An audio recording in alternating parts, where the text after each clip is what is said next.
Tokyo. I go where I have to go. Screw geography, but would you do that for me?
Where do you go when you're young, when you're restless, when you're fun, 'cause you're desperate?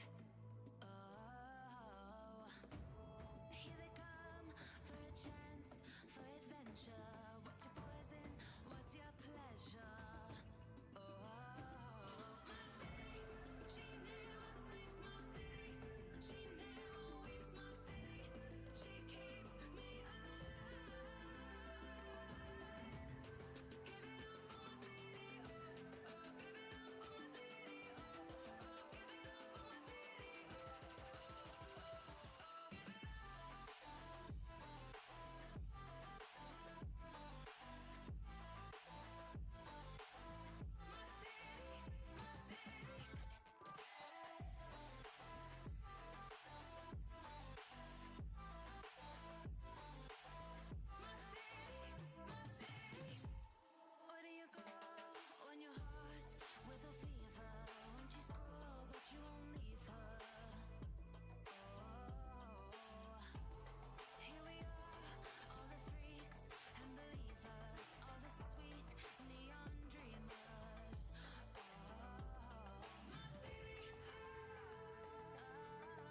Welcome, ladies and gentlemen, to the first ever partnered podcast sponsored by the wonderful Binx.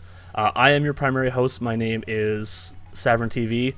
I have been a Binx partner for a little while, and I have been around streaming for, I believe, almost a year now. I think April 1st would be my first 1 year mark. Joining me on this wonderful adventure is my co-host, ATCGuardian, who will be going live right now. There he is. How's it going, everybody? ATCGuardian here. We're doing the first ever Binx Partner Podcast, so it's awesome to be on the show, and I hope you guys all enjoy it. Next up, I believe we have ArimiMimi, who is the Binx ambassador. Yes, we do. Hello. All right, so now we've met everybody, so let's go over here and do a little bit of self-promotion. So we've got everybody up on stream, so you can see all of our individual Twitch channels and our Twitters. So if you guys want to go, and if you've enjoyed the show and you've enjoyed the characters on screen, please do feel free to give everybody some attention. And while we're here, Arimi, you've been kind of offered up to us as the Binx sacrifice. Could you tell us more about what Binx is and how they function? Okay, well, Binx is a community that was created in order to get streamers and sponsors together, and it turned into a huge community of streamers, viewers, developers, everybody on different levels of the gaming stream platform, basically. All right. What kind of features do they offer for their partners or their streamers so that they can either grow themselves or they can support their communities? Okay, so every hour you'll have a featured streamer where the Binx TV bot will go in, they'll put it on the front page of the website, and it'll host and sponsor a giveaway for that streamer. So the streamer does a game, they don't have to worry about having coins to give out. The Binx bot does it all for them, and that changes every hour. Then you have the guest streaming that Binx offers up to different streamers to be able to be on the actual Binx channel, which is where we host the spin every single hour. So every 60 minutes, you can go in, win a game, and get free coins. I think it's up to 60 now, as long as you've linked all of your different social medias to your Binx account. Hi, Moo.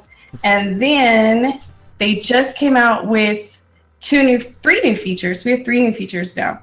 We have the feature premium token, which is given to you when you make a donation. Partners get 1 free token every month. So that's one of the partner perks, that they can generate a code once a month. And that puts you on the front page, but the bot gives away 25 coins instead of 10.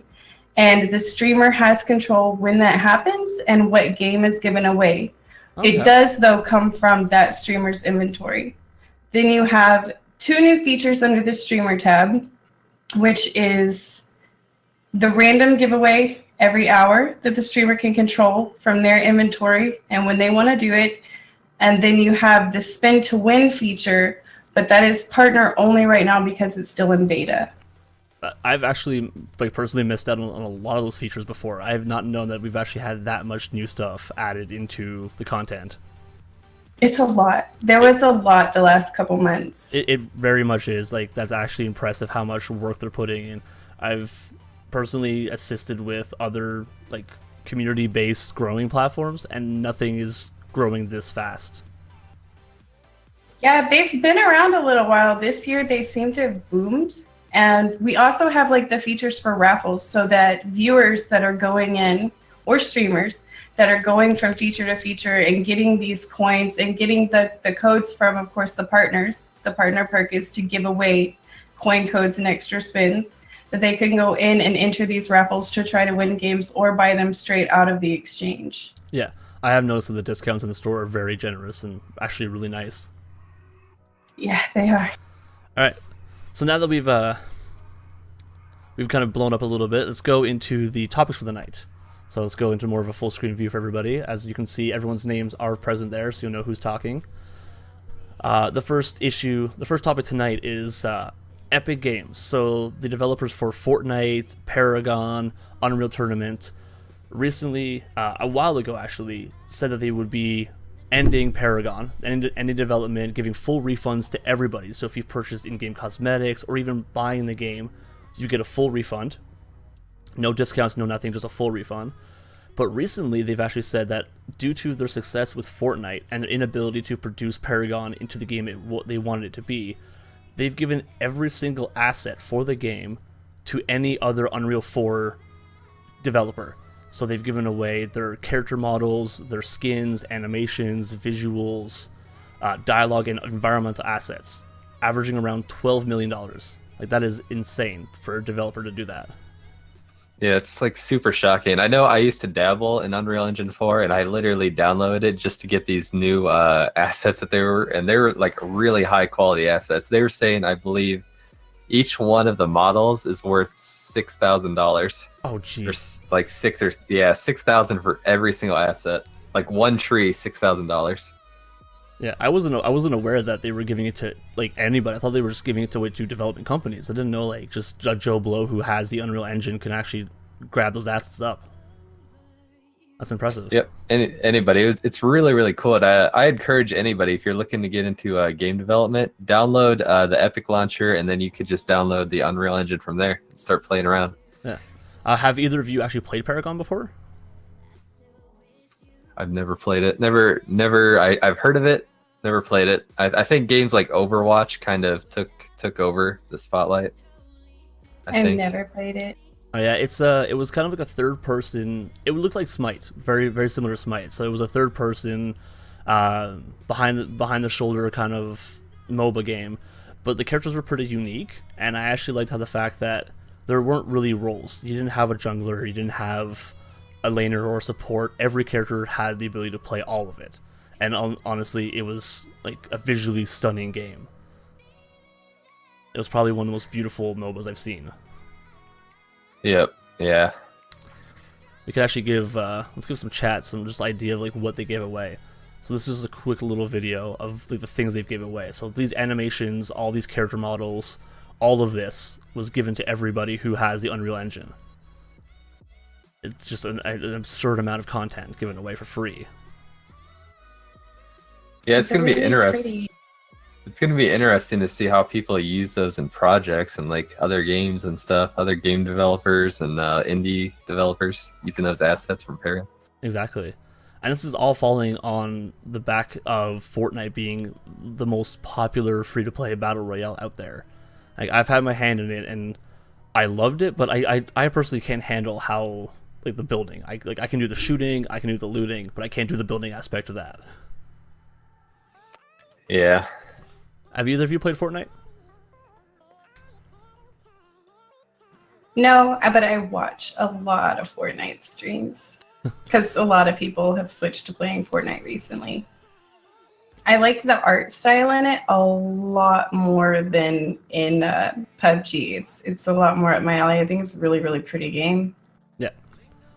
I think Fortnite, one of the reasons why it beat PUBG is just because it's so polished right out of the gate, where PUBG still has issues after release, and obviously free to play, right? Yes, exactly. PUBG, you got to pay money. Fortnite, free to play. So, ironically behind that, I was reading articles and seeing things online where the Fortnite Battle Royale wasn't an intended mode. It was something that the developers were just joking about at a conference meeting, and then all of a sudden, someone's like, why not build it? Why not do it? And it took everybody by storm. Like, I enjoyed it, and yeah, it's right. You can buy the Save the World for a buy-to-play model, or you can play the Fortnite Battle Royale, and it's free. They have a battle pass that gives you cosmetics at a faster rate, but you can earn those cosmetics just as quickly without buying the battle pass. Yeah, I don't even think anybody's playing Save the World anymore. I think that's kind of been swept under the table now that the Battle Royale mode's out. I definitely see a decline in the player base for Save the World when Battle Royale gets content updates, but when Save the World does get a patch or an update, the numbers do go up, but nowhere near the Battle Royale quality. And on those notes, we will move on to our second topic, which is both these games, PUBG and Fortnite, have gone mobile. Now, the last I've heard, Fortnite is still into invite-only kind of early access on the iOS. I don't know if they've breached the Android market yet. But under the radar, PUBG comes out and releases a mobile version of PUBG without any like open testing, without any like advertising to it. It just released, and the first I saw of it wasn't even a trailer. I saw somebody on Twitter posting a screenshot of their phone with the Player Battlegrounds mobile, and I thought it was a scam at first. I was like, no way, that's a mobile game. For Player Unknown's Battleground, they have a mobile. Yes, This is the first I'm hearing of it. Yeah, I Pretty saw first. that, and I don't understand. I mean, I think it's neat that they put out a mobile game, but I don't understand playing a game like that on a phone or a small tablet. It seems like that would make it really, really hard. So I haven't tried either of them, but from what I've seen is, I know for a fact Fortnite, because the developers have said it, Fortnite is completely cross-play. So iOS, Linux, Mac, Android, PC, and PS4 players will be playing Fortnite versus each other in the same lobby. There's no separation between platforms. Your progression also carries over, so your PC progression will go to your console, to your phone, to your Mac, which I think is revolutionary, having one game be so spread out. And the only reason why Xbox One is excluded is because Sony bought the exclusivity rights to the cross-platform for Fortnite. I think that was smart of them. Yep, because Xbox has PUBG, so it's only right Exactly. for Sony to buy Fortnite. So That was a good move on their end. I am not sure if PUBG is cross-platform, but there are things in the PUBG mobile that people are loving. So first, a lot of people go into it not knowing that your first match is actually all bots. So I got people posting on Twitter and Reddit like, oh my god, look how good this game is, look how good I am on mobile. And then they get told, you're playing versus the 99 bots. So, yeah, you're good, but real players might still beat you. But I will say, like, if you look at some of the graphics here, if they load, yes, like, they're not bad. Like, for a phone game, having these kind of graphics, especially just ported straight from the PC, isn't horrible. And I've started to That's actually... just that. The user interface, though, look at that. I mean, that's Yeah. very crowded. It Very is. crowded. But they have ways around that, actually, which I actually like. So if we go... So they do things that a lot of PC players are crying out for in the PUBG Mobile. So the first thing being daily sign-ins. So in the PC version, you have to spend lots of time in games to earn the battle points to buy cosmetics. But as you're seeing right here, you do 8 days of just signing in, and you've got the black shirt, the shoes, the camo cap, the sleeveless black biker jacket, and you're getting, what is that, 1,3,6,1,100 battle points. So that's enough for a chest, and all you have to do is just log in once. So I feel like the reason why they kept this hidden and didn't test any of these features on PC was because cash shop in PC is very taboo recently. So do they not have loot boxes in the mobile version at all? They do have loot boxes, but you have ways to circumvent the loot boxes. Gotcha. So it's like a secondary progression track. On top of that, you've got missions. So you've got daily logins, daily battles, share the games to win. You've got open a supply crate from on equipment drop once. So that's like go hunt the supply drop. So the regular PUBG on PC, all you can do is get into a squad, go and play either first person or third person, and that's it. But you're seeing the mobile version come out with all these extra features. You've got missions, you've got crews. This too also is really nice. Instead of having to... Is that a different map or is that the same map? That is the same map. It just, instead of it being a full screen Interesting. map, it pulls out from the side. So it won't actually cover your vision while you're looking at the map. So they still have the full... Is it like the full size map or do you think Yes. it's like scaled down? No, it's the full 8 Because it's 8 by 8. mobile. So if you actually count 1, 2, 3, 4, 5, 6, 7, 8. Yeah, it's a full 8 by 8 map. Wow. Yeah. And on top of that, like instead of the Steam friends list where you have to add everybody to your friends list, you have crews. So if you random into a game and you like the players you're with, you can just form a crew and then you can keep playing with them without having to worry about clogging friends lists or giving away your mobile number through whatever friends they have on the game. And this is the thing I know you, Guardian, and me have both said. Auto-looting. So it won't pick up things automatically, but when you pick up like an attachment, it will auto-equip it to your appropriate weapon. Okay, I could do that. So you I don't could need, deal with that for not auto looting. That's a good placeholder for it. yeah. So that's why the UI is a bit cluttered, because you don't have to go into your menu as much. It's all more streamlined. And lastly, if you want to practice a match in PUBG, you have to go out and play against people and hope to get drops and all that. But in this game, you have bots. So you can play a game with just all bots instead. So you can practice the terrain, you can get used to where's what. And I'm seeing in chat. So Arimi, what is your experience with PUBG? Let's hear this. Give us your opinions. Yeah. What is it? I'm not a fan of PUBG. And why is that? I just Have you played it before though? No, I've watched it a lot. When H1Z1 came out, I thought it was really, really neat. And I thought about playing it. I used to watch Last Ninja Cow play it a lot. And I wanted to, but I didn't. And PUBG came out. And it got really old really fast for me. And then Fortnite came out. And that's all I ever see on Twitch. And it's very oversaturated. So it just kind of, before I ever got to play it, was already kind of tired of it. Thanks, Boo, for calling me out on that, by the way. I really appreciate that. No, I think I do agree, because when I played PUBG in the beta and the early access to it, there wasn't much to it. They had the one map, and that's all it was. You launch in, and you're either going to play to the top 10, or you're going to be taken out early, and you just repeat. So I will agree, there wasn't a lot to it, and it definitely is saturated. Like I still think it's Fortnite and PUBG are the two most saturated like shooter games on Twitch. Yeah, I think we could all agree though that PUBG was kind of the like the milestone. It literally set the ground for battle royale game modes, and then Fortnite came in, and all these other games started to come in. No, I do have to agree. Like right now, looking at Twitch, you've got Fortnite as the top streamed game, and then you've got PUBG sitting at the 8th most streamed game. So they're definitely saturating the market. But I do agree. They set precedent. Before PUBG, we had the DayZ mod for Arma, which was a glorified disaster.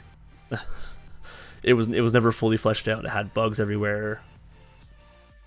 Speaking of PUBG, looks like chat's giving away a copy of PUBG in 60 minutes there. Yep.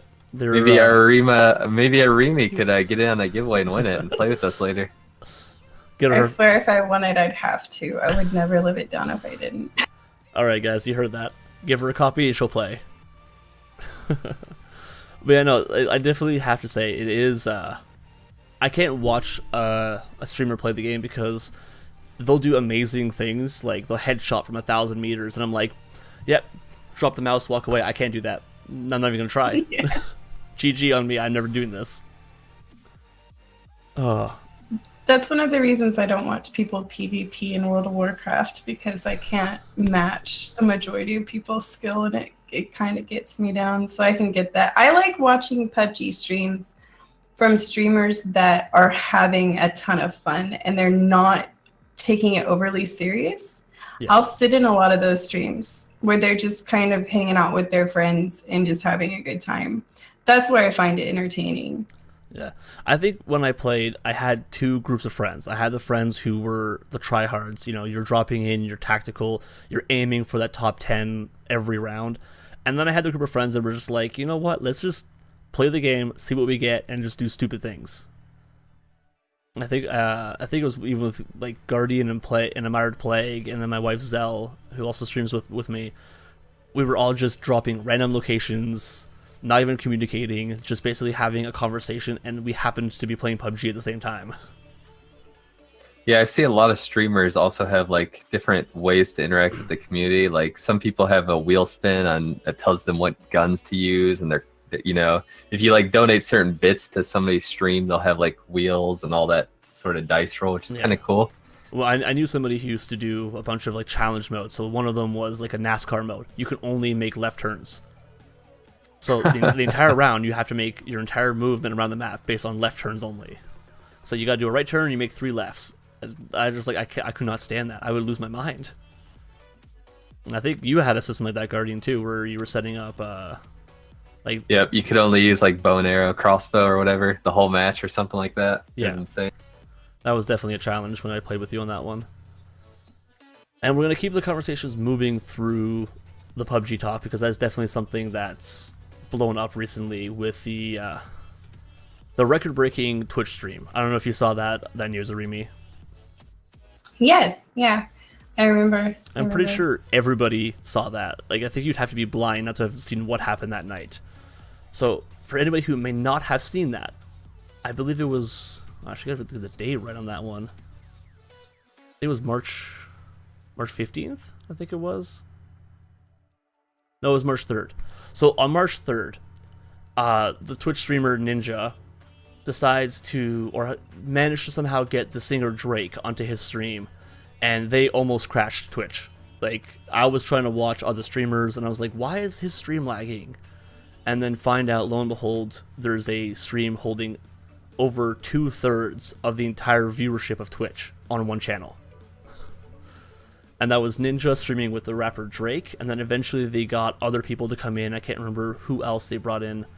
I think it was... Was Drake actually playing? Yes. Or was he just like there? No, he was playing. No, he was playing. It started as a duo between Ninja and Drake, and then they brought in Pittsburgh Steelers wide receiver Juju Smith came in as well, and then they had one other person, I can't remember, Travis Scott, who also came in to join as well. So they had a bunch of people. Like, it was insane. There was 650,000 people, over 50,000 subscribers gained that day from on Ninja stream. Like, I can't believe how these people can manage to do these things. I think it's fantastic, though. He's been around a little while, and he's really good. He's a positive streamer, and so I'm happy to see that it happened to someone as positive as he is. Yeah, I definitely saw the interviews afterwards, and he looked to be the face of Twitch and the face of gaming that we needed. He's not a character. He's not an egotist. He's not arrogant of himself. He knows that his fame and his basically fortune has come from his fans. Did Twitch actually go down at all, or did it stay up? Did it pull through? It barely pulled through. There was a lot of, if you weren't anything other than Ninja's stream, was definitely having some disconnection issues, some interruptions. I know a few people who their streams like were dropping frames like crazy. Like, there's a bit of a rundown of what happened on stream. So it starts off with Drake and Ninja discussing Fortnite Battle Royale. The strategies on thinking there should be a new map, which I do agree. Fortnite does need a new map. I don't know if they have a second one in the list yet, or if they're planning on making a second one. And then they move on to discussing like League, like confirming that Drake does know what League is and does play it as well.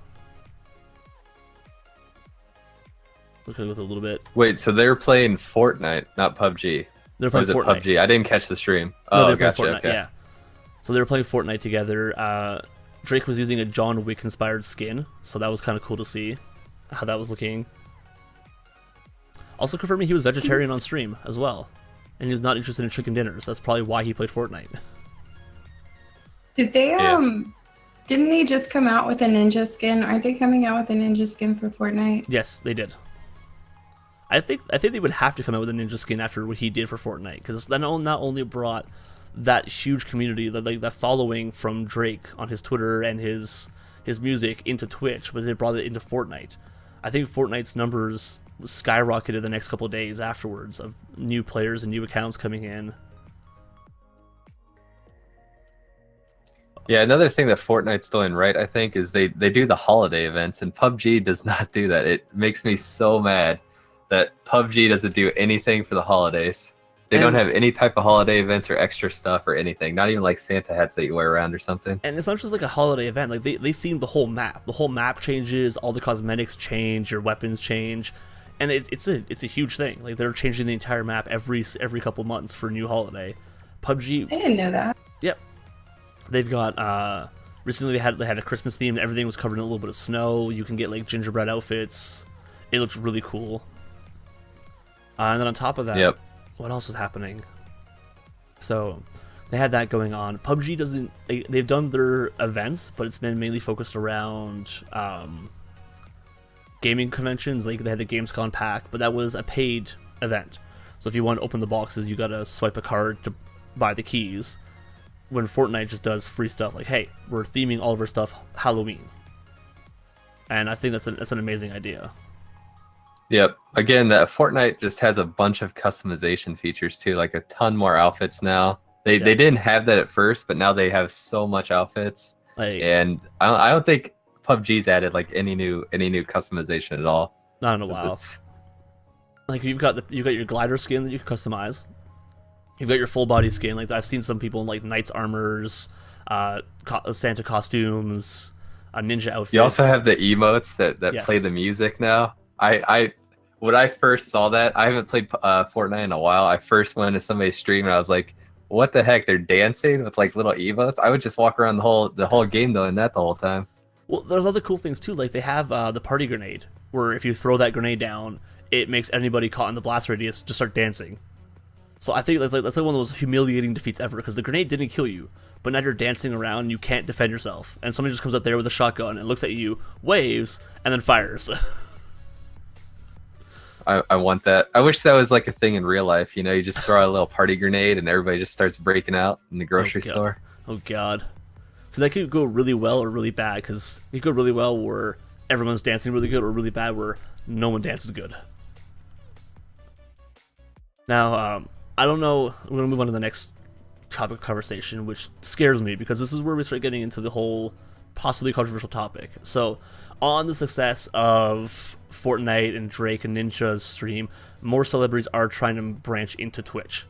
So we have the Paul brothers from YouTube, Logan Paul and Jake Paul, who are wanting to transition from YouTube to Twitch, but not to grow their audience, not to support Twitch. They're doing it because they want money, and they've admitted to saying that they're doing it. It says Jake Paul doesn't so much like games as much as profits. So I feel like, personally, I feel like that's a bad content creator to come to Twitch. Somebody who's only looking for more money. That's true, but I mean, YouTube is YouTube as a whole is a touchy subject just because of what it's doing to its content creators. It's like cut back a lot of monetization, and it's like hurting everybody on YouTube. Yeah. So that could be, I think that's one of the main reasons. They're not making as much as they used to, and they want to come over to Twitch, which has a whole bunch of monetization options. My scare, though, is it's more or less the community that he brings. So I'll give an example. I'm not sure if ArimiMimi or Guardian, you've heard about what his latest controversy or that happened at the beginning of the year on YouTube. Yep, I've heard of it. So go ahead. My problem is with Twitch is saying that they were going to have guidelines that everybody had to follow, and we were going to try to have a more level playing ground for everybody. I'm pretty sure that in the guidelines it says that you can't, the way that you act off of Twitch affects your partnership and your affiliation with Twitch. And I don't see how breaking the law in another country would be okay and not an offense to keep them from being monetized here. Well, I completely agree, and that's what alarms me when you actually read more into the guidelines. And you know how all of us content creators are held accountable to our chat. So if our chat is saying anything racist, derogatory, or demeaning, we have to at least say something or try our hardest to police that. If you get to a stream size to the point of what Ninja did, there's no way you can police that. 650,000 people in your chat, that chat is going a mile a minute. So that they actually suspend the guidelines for that chat because you can't physically police it. So then you're seeing Twitch saying that, yes, we want these guidelines, yes, we want these to hold people accountable, but if you're large and making us money, we're not going to hold you accountable now. Yeah, that's kind of how I feel if they were to allow, immediate partnership for someone that just got in trouble for making a video of himself breaking the law in another country. That's my personal opinion. I mean, I don't hate the person. Everybody makes mistakes, but it's if this is the guideline for one, it's the guideline for another. Yeah.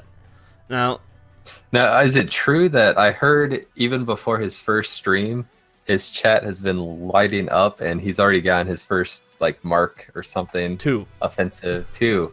So he's got 2 marks against him for chat. Now, I'm not sure if when he moved to Twitch, he contacted Twitch beforehand or not, but it seems like his channel is already allowed to have subscriptions. So he's either already hit an affiliate status or already hit a partnership status when the moment he signed up to Twitch. So that one to me sends a red flag saying, okay, Twitch, you know his Twitter, you know his YouTube. He shouldn't be allowed to just bypass the process. And second of all, day 1 of his channel being created, there were people chanting Sig Heil in his chat. 24 hours. Does he even? Go ahead. Does I he even need to laugh. play? I don't find that funny. Does he even play games at all? Has he even streamed yet? Does he play games at all, or is it just all IRL stuff? I haven't seen any news about him streaming it. I haven't seen anything about it. I haven't seen any content go up. I haven't actually watched his channel because I'm not a fan of his content. But I do agree. Don't laugh at the content that was said, but laugh at the fact that not even 24 hours into his life on Twitch, he's already receiving 1 community strike because his Twitch chat. Yeah, that's why I was laughing. I want to make sure everybody doesn't think that I thought that was funny. No one does. But it was just really bad because he's 24 hours into his life on Twitch and he's already receiving a red flag saying, "Hey, your chat is toxic." And the community on Twitch is split. A lot of people say that he shouldn't be allowed at all on Twitch because of his community, and I agree with them on that side. He himself personally shouldn't be on Twitch because his community is toxic and his type of content isn't conducive to what we want to build on Twitch. But then the other half are like, well, his audience is massive. He has close to 27 million subscribers on YouTube. So if he brings that entire community into Twitch, the numbers are great. But do you really want that toxic environment to be brought through?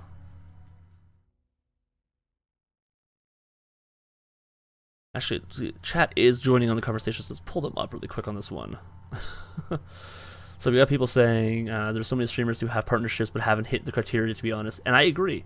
There are a lot of people on Twitch who find ways to bypass it. Now, whether that's people who have esports teams, because those are actually in the rules where if you are on a professional team, you do get partnership. Yeah, I don't think anybody should be able to just come over unless you're a big company. Nobody should be able to come over and just be a partner immediately.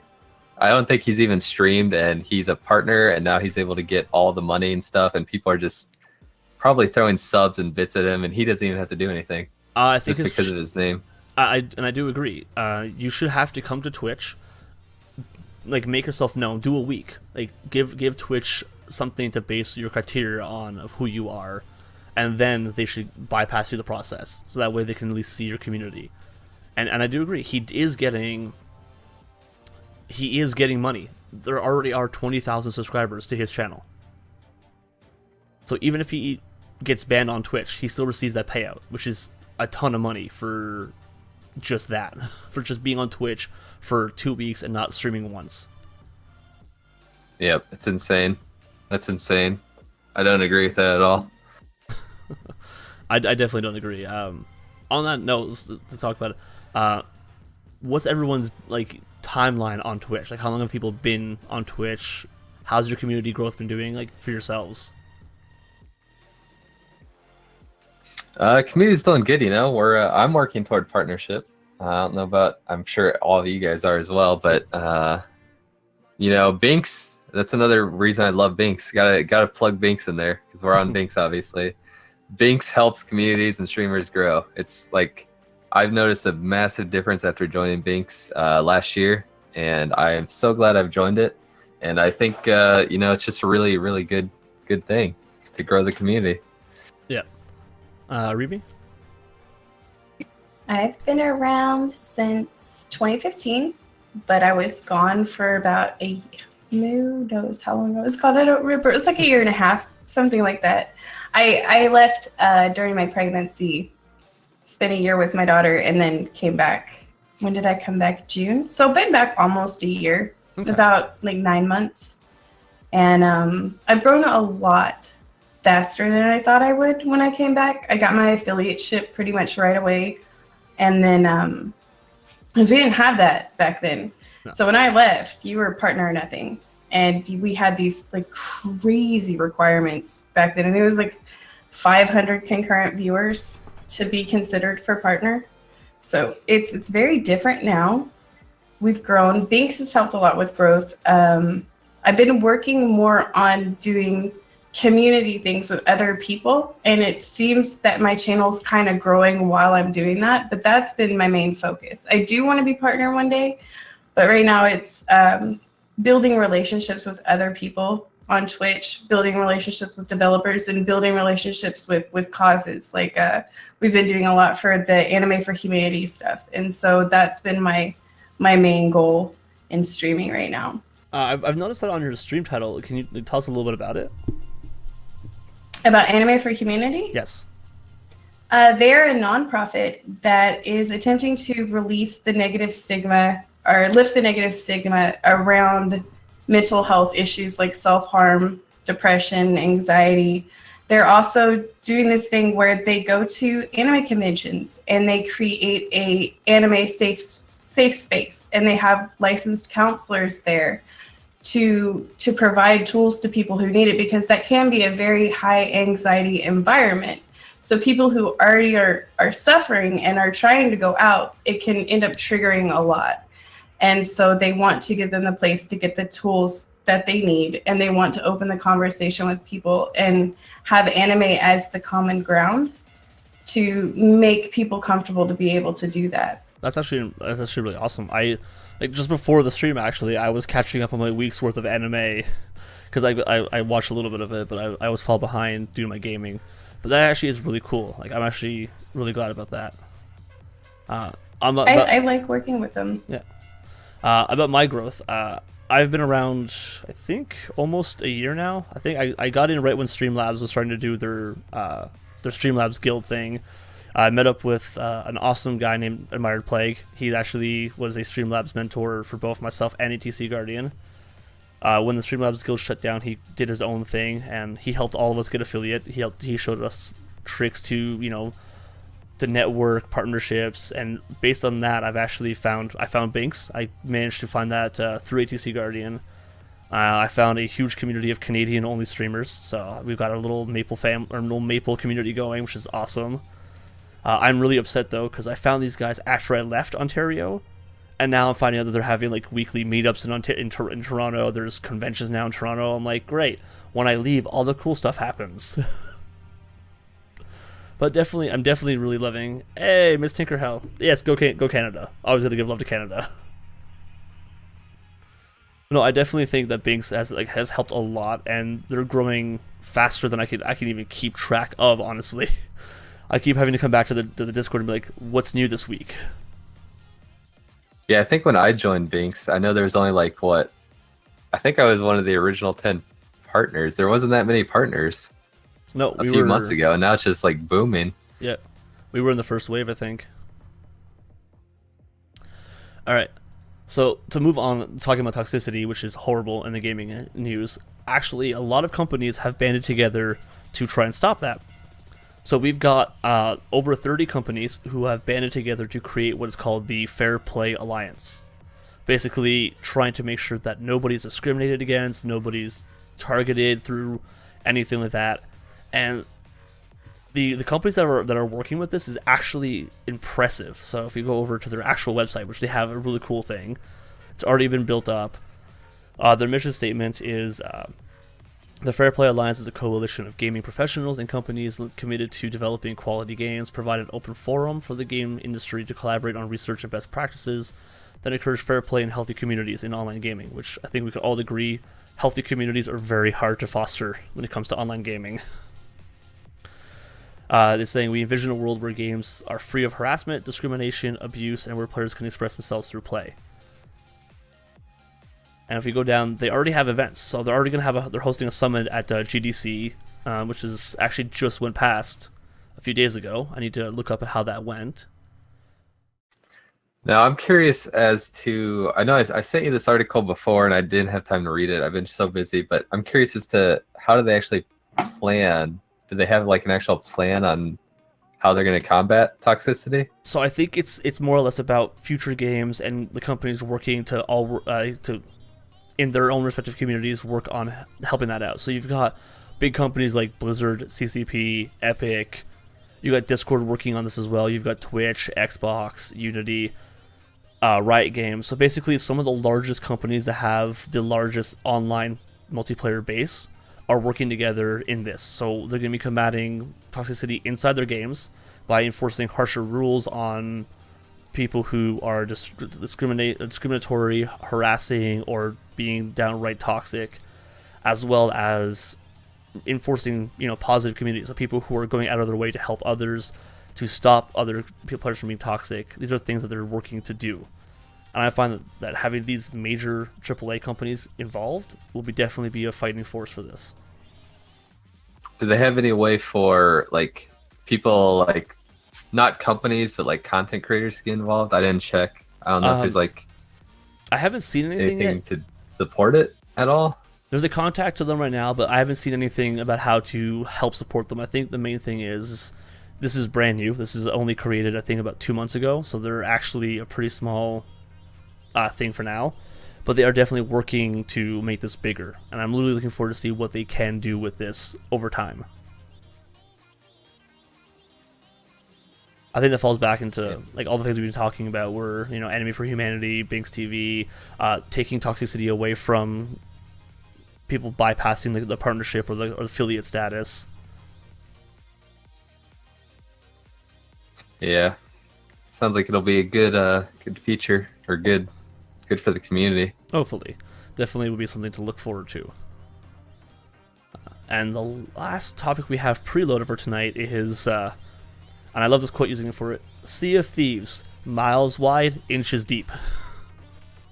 It's the best quote I've heard so far about the content for Sea of Thieves. So I'm not sure about you two, but I've put in about 40 or 50 hours in the first week of the game, and I have not been bored of it yet. I am loving every second of it. I think we need to go back to being able to put content into it on their launch day, because I was a part of all of the alphas ever since last year. The final beta they had a few weeks ago went smooth, so smooth, and then it launches. And I think the thing that messed up their launch is Xbox Game Pass. I don't think they considered everybody jumping in on the 14-day free trial for the game, and everybody playing the game for free. And then people that paid for the game are not able to actually get into the game. And then their servers go down and everybody's mad. So wait, there's queues? Or no? No, there's no queues. There were so many players trying to play that you couldn't connect to the server, and it got so bad to the point to where they literally took it off of the store, so you couldn't buy it anymore. Day one, you couldn't buy the game for like the next 24 hours until they put it back up on their store. No. That happened with Guild Wars 2 when it launched. You think that people would have learned from that, and it was for kind of the same reason. It was a lot of the free early access type stuff, and people I think it was like we got like our first 30 days free with the game. And so there was all these people that didn't have to pay. So there's twice as many people coming to play the game at launch day, and it had a lot of issues. Exactly. I think the way to combat that a little bit, I know they love their Game Pass and they're trying to get people over there, but I think they should have waited like a month after it came out and then have the free trial for it. I don't know. What do you think, Saverin? I definitely agree. I'm actually trying to find a GIF that I found that explained it the best way possible, and I can't seem to find it. So, you've all seen Pirates of the Caribbean, I assume, right? Like all the movies. I saw the first one. You're trying to find the GIF where he's coming in on the boat captain, and it sinks. No, not that one. The captain's walking down the stairs to the main deck, and his ship's being peppered with cannonballs, so everything's turning to splinters. And the caption is just, "When North America comes to launch." Because the game I heard was perfectly fine up until North America launch happened. So the EU launch was good. The far west coast, the Asian servers were good. The Australian launch was fantastic, and then North America hit, midnight East Coast, and nothing worked. The Microsoft store went down, the Microsoft site went down, the Sea of Thieves site went down. It was just everything Microsoft crashed all in like 1 minute. Yeah. Do you actually have, for people that don't know what game we're talking about or have never seen it, do you actually have like some footage, just like the trailer? Mute the trailer, put it up so they can see what it actually looks like. Give me 1 quick second. I'll pull that up right now. Sweet. But yeah, the game, I think it had so much potential. I don't want to say it had because it's still good. They're still, I think, going to have big plans for it in the future because it is a play anywhere title. Yeah. It's also on their Game Pass, and I don't think they want to mess with their Game Pass. So I think they're going to keep adding content throughout the year. I do have to agree, and like I know some of the content and some of the arguments was that there's not enough content to the game at launch, but I normally will agree with people saying, okay, yeah, they didn't say what kind of content they would have in the game, but the problem with Sea of Thieves is they said everything. They said, okay, here's the 10 things you can do in Sea of Thieves, and then people were like, we can only do 10 things in the game. This game sucks. And the developers were like, well, we told you exactly what was in the game before you bought it. Like, are you mad at us? But they have made comments that they are adding more things. Like they're going to be adding 4-man sloops. So instead of having to play on a galleon, you can do a 4-man sloop. They mentioned, I think, bringing in a middle ship between a galleon and a sloop. So there's going to be a bit of a... I don't want that. Here's what I want. I want bigger ship. Give me an 8-player Man of War ship. That's what I want. Okay. I respect that because it would look freaking amazing.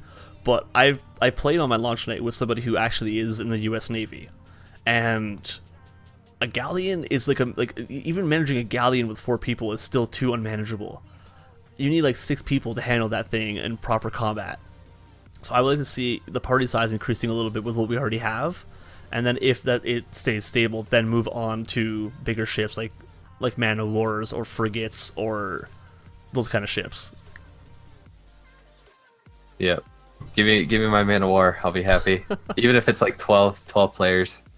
I know they don't want to add that many players because they discussed how big the party size was, and apparently it was a big thing.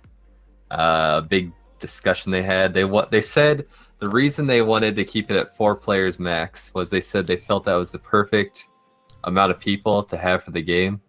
Otherwise, if you have more, communication goes out the window. They said it just becomes too hectic. Yeah, and I was seeing in the chat actually, fleets would be cool. It'd be nice if you were to meet up with another party of people and be able to join up together and have like a different party UI where you guys can have 2 ships moving together as a group. So basically, you could do that now though. There's no party system built in, but I've teamed up. I've literally pulled up the galleon next to like a small little slope. And I've been like, hey, you wanna ride along with us, be a fleet?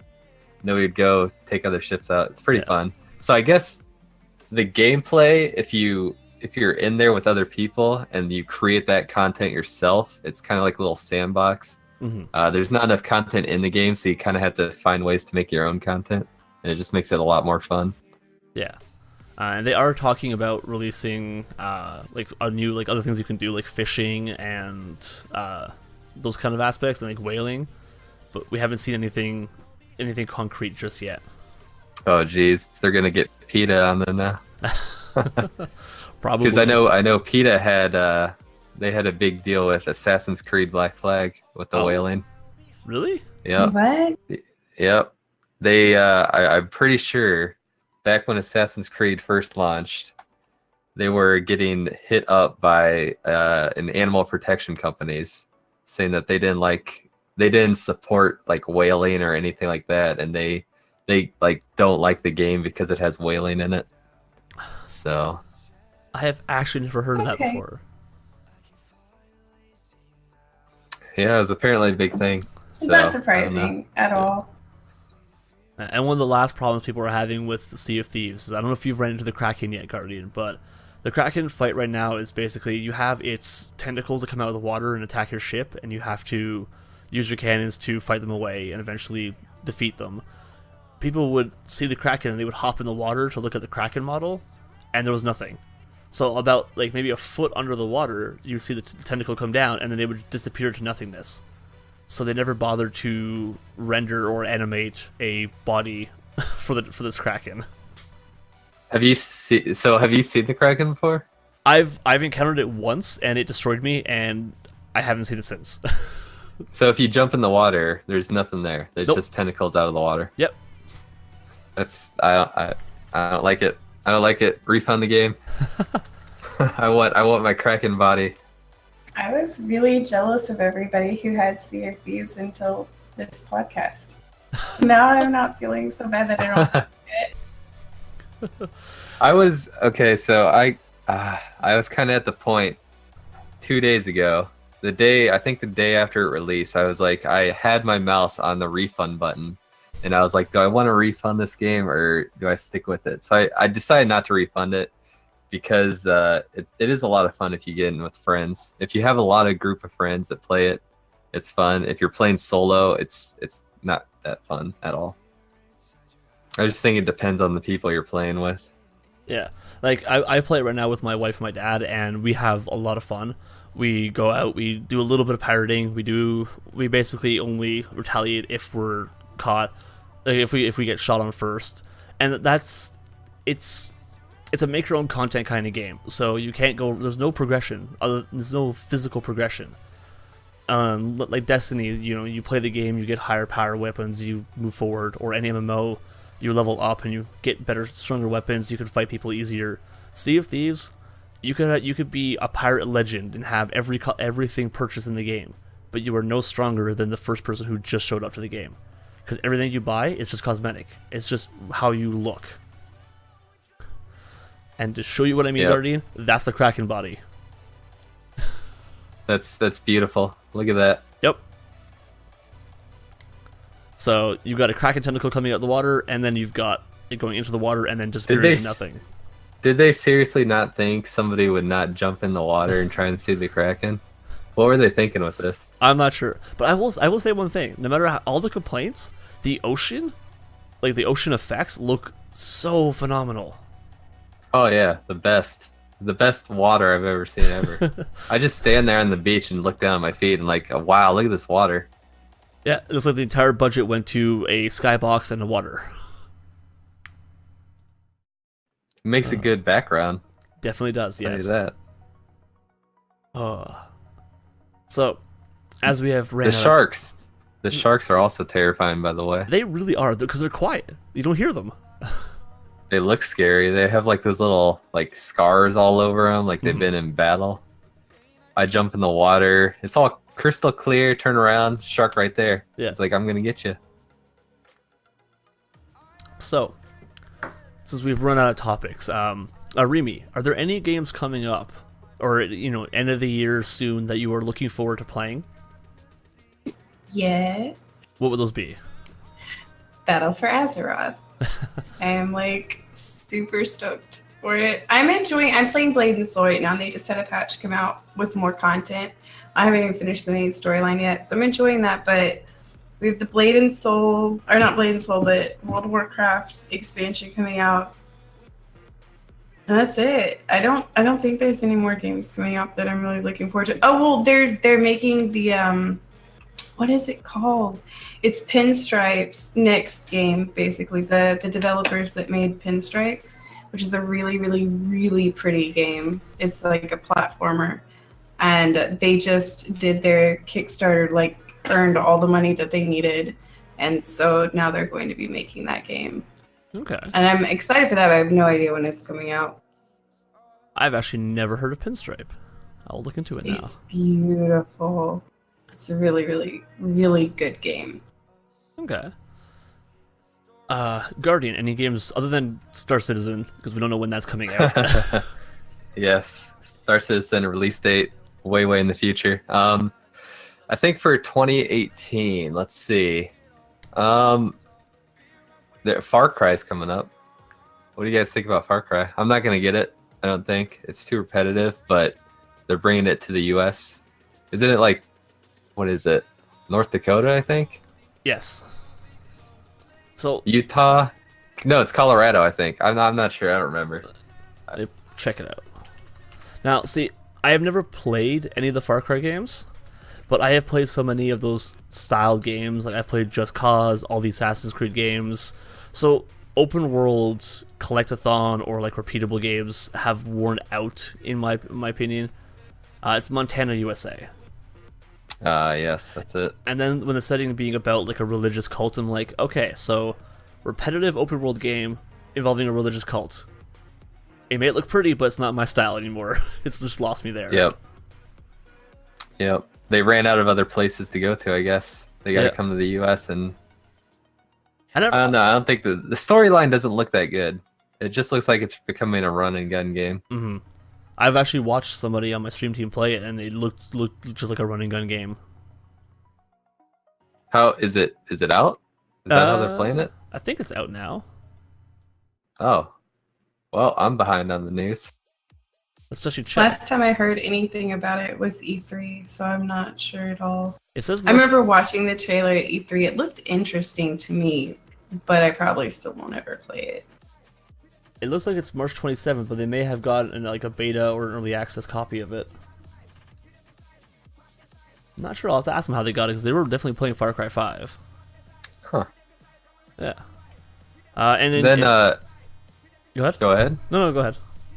No. I was just going to bring up chat, because chat was asking if we had talked about. They were asking about if we would take a question, and I think it does cover our topic tonight. We have said it once or twice. What do you guys think about battle royale games taking over the gaming space? I don't mind it. I mean, as long as no other games slow down. I don't want to see every single game coming out with like a battle royale mode. Okay. Well, Like if they go ahead. You guys sound like Canadians. I love this. Yeah, I'm sorry. I was saying earlier, they're just very overplayed to me. There's too much of it, but I can see how some people would enjoy it. It's just not for me, and I don't really want it to take over any more than it has, because I'm running out of stuff to watch that's not battle royale. Yeah, I do agree. I've seen so many of the streamers that I've used to religiously watch or watch on my spare time move over into Fortnite and PUBG, and I used to watch them for gameplay content. Now it's like, okay, it's the same map, it's the same thing, it's RNG if you get loot or not. I can't just watch this and enjoy it. So now I've moved off from them to more variety-based streamers.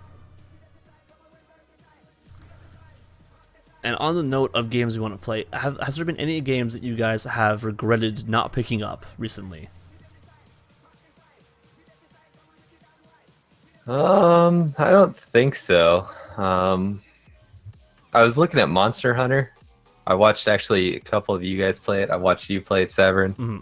And I was thinking about getting that, but I don't think I regret it. So what do you think about Monster Hunter? Would you still recommend it to me, who's never played it before?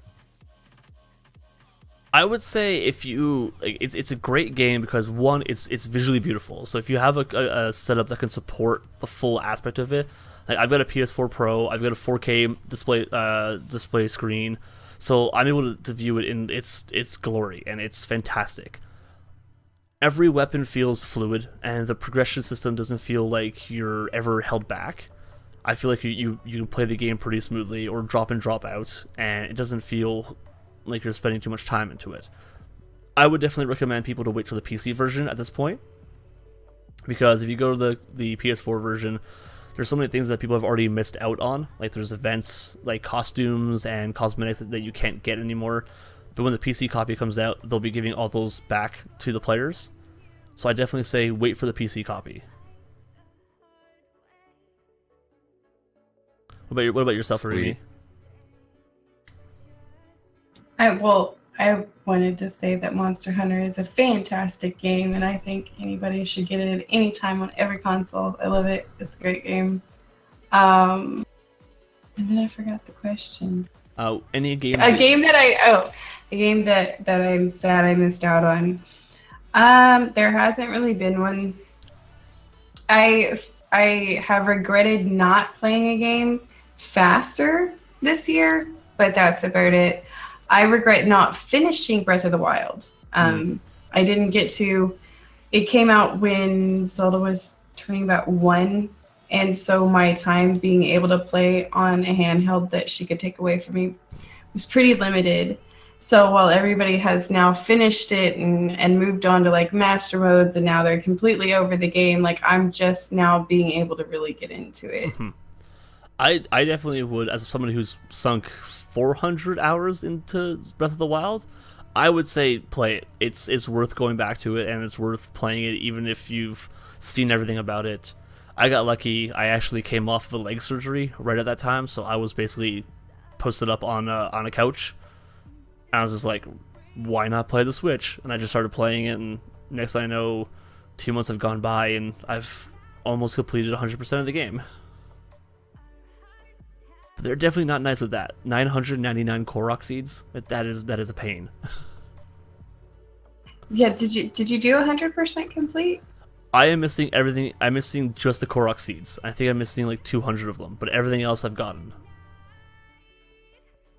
I don't feel like doing Master Mode because I don't feel like fighting a silver-haired Lionel right as soon as you leave the cave. It's like, here's your endgame boss fight, right as soon as you spawn in with a stick. Yeah, I remember the Lionels, and that being something I wanted to run away from. So Yes. That would probably not be fun right off the bat. For sure. And since we have some time, let's go throw up chat, and we will actually take a few minutes to take questions from chat. So if anybody in chat does want to ask either myself, Guardian, or ArimiMimi any questions about anything, not things that we've talked about tonight, feel free, and we will definitely. I actually just made a little question form for people, so I'll post that link, and then they can just submit their questions. We'll keep on talking. Sounds good. It looks like Binx has. I actually forgot they have that secret word thing, and people are trying to guess what the word is right now. How does that work, Arimi? Tell us the secret word. Do you know it? I don't know it. Binx does that, and I remember that the one that whatever the hint word was, exercise or something like that. Nobody was getting it, and it was to a ridiculous number for the jackpot. Yeah, I think and I want to like, know what that ended up being. I think I saw like 4,000 at one point. It was insane. Nobody was getting it. What was it? Does anybody know in chat what it was and who won it? What do you win? I haven't done the secret word. What do you actually win? Oh, those are Just coins. Binx coins? Oh, Yeah, the number at the end where it says prize now. gotcha. So every time somebody guesses with the one at the end, word one, then it adds one to the prize pool. It was sweaty. Sweaty. I swear people put that in there. They may I have- saw that. I think people put sweat, but I don't think or sweating, but I don't think anybody put sweaty. Hacks. I will be a little biased here because my wife decided to pop into chat. She was asking Arimi if you named your daughter Zelda. Yeah, I did. Her name is Zelda. That is So when y'all awesome. hear me talk about Zelda, 9 times out of 10 I'm talking about her. People are like, what is she talking about? I'll be in Discord and I'm like, Zelda's drawing on the walls. Zelda's doing this. She's doing that. Who are you talking about? Yeah, that's my child. Ironically enough, I am naming my kid a nerdy thing as well. My wife is 7 months pregnant. Yes, 7 months. So I look forward to being a parent soon. And we are naming our daughter Luna Freya. Final Fantasy, What is that from? Final Fantasy 15. Wait, I'll pull up an image of her. Luna Freya? Yep. It's so pretty. Let's go pull it up so we can get an image of her. Let's try to find a nice image. Google, do not show me. Okay, Google Safe Search is on, thank God. Hey, look, somebody other than me won PUBG, so now I don't have to play it. Oh, that's unfortunate. I'll find your Steam name and I'll just gift you a copy. Play one round with me, basically. There we go. Luna Freya from Final Fantasy 15. It's pretty. Yes. Very, very pretty. Most of the game, Is you're that actually is that a staff or like a pike? What is that? Trident, actually. So you spend most of the game trying to get to meet this person, and then as soon as you meet them, they die a horrible death, which is kind of sad. So, oh, I think so. How did you do the question form, Guardian? So the way I've seen other shows do it is you just create a free Google form and then just link people there. They put their username in and ask the question, and it just shows up here. So no questions yet. I posted in chat, guys. If you want to ask a question, just go through there. It kind of keeps it organized. Sometimes those questions will get lost in chat as it goes. I find out where you posted that link. You want to repost that link? 'Cause I think it got lost in chat. There it is. There's the link. Everybody go over there no. and submit your questions. It's getting. Is it getting blocked? Yeah, it's getting automated. Ah, those mods. Those silly mods. Tinker Hell's there, so Tinker Hell should be able to get that all sorted out. I think if you whisper Tinker Hell, she'll be able to post it. Oh, JJ's in here. Oh, wait, there we go. Let's see this link. So if you do have a question for the cast, for the hosts, you will be able to go follow that link once it gets posted. And then you'll be able to ask us a question, and we'll pull questions at random. Alright, I just sent to mod. Anyhow, so I wanted to think, while we're on the Battle Royale subject, since Fortnite is owned by Sony, PUBG is owned by Xbox, kind of. Exclusive rights, not owned, but exclusive rights. That leaves Nintendo. So are we gonna get a Mario Battle Royale game? I don't know if that would be something I would actually want to see. You've been. I mean, they have racing Mario. They have like the fighting Tekken kind of style Mario. They need Battle Royale Mario now, where I could play as Yoshi. Well, they've already branched out into that. They have they've branched more of their games out. Like they have the Pokken tournament, which is Pokemon meets Street Fighter. Then they combined Mario Raving Rabbids, or Rabbit Kingdom, which combines the Raving Rabbids and tactical Final Fantasy tactic style fight. It looks like the chat is on your side about seeing a Mario Battle Royale. That would be. I don't know how should I go to Nintendo and sell my opinion to them? You think they'll buy it? So it looks like it's going to be Splatoon. Yeah, Splatoon's pretty close to that. I think it's 6-on-6. How would you feel about that, Arimi? Seeing Mario in a battle royale game? No. Where you could instead of guns or stuff, you throw more like the mushrooms at people, and then Donkey Kong could throw bananas at people. I mean, I kind of feel like we already have that with Mario Kart, where you have randomized loot that you use to beat everybody. That is true. I could imagine a 100-player free-for-all Mario Kart would be insane. That would probably be definitely an experience. Oh. Yeah, I don't think I would enjoy a battle royale on Nintendo. Like Nintendo themed characters. I don't know. So we're getting questions in, so we'll let them keep building and keep talking. So we have a lot to go over. Gonna branch the off a little bit. Movies. I am looking forward to watching Ready Player One next week. Have either of you guys read the book or looking forward to the movie?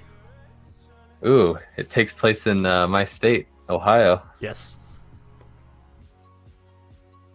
I'm super excited. Who is the director? Wasn't it some big director? Spielberg, that's it. Yep. That's gonna be so good. I think they have so many. I literally, when the trailers came out, I went through every frame, picking out all the pop culture references. Do you have the trailer up for that? I'm gonna get that right now. See if I can get. Oh, it's gonna be so good. I think I'm really gonna like that movie. Yeah. Even if it's so cheesy, just trying to play I Spy with all the characters, it's gonna be fun.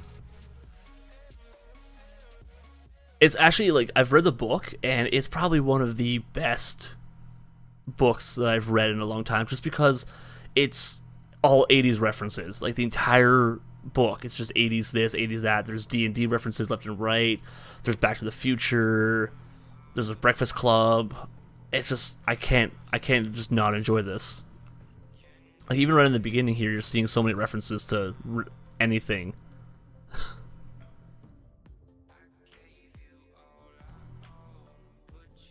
Yeah, I definitely agree. The only thing is, I feel like it could be really, really cheesy, just because it's gonna be cheesy. Games based off of videos and movies and like games like Assassin's Creed did not turn out well, so I don't know.